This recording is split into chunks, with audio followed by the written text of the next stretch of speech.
Миризба и парчиња од бетон останаа да сведочат под мостот што пред 5 дена го зафати пожар. Пеплосаната покупнина остава сомнеш дека може би човечки фактор е причината за големиот пожар.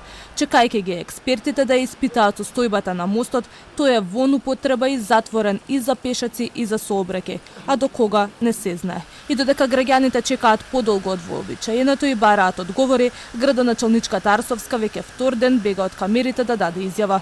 Кусо преку соопштение од градот ни одговорија. Додека не завршат Центарот за управување со кризи и МВР со записници немаме одговор, мора да ги почекаме за извештај за да анализираме. Таква е процедурата. Додека градот топката ја префрла на Центарот за управување со кризи, првиот човек Стојанче Ангелов апелира граѓаните да не ја користат патеката под мостот поради можни одрони на бетон. Надлежноста на мостот вели е на градот Скопје.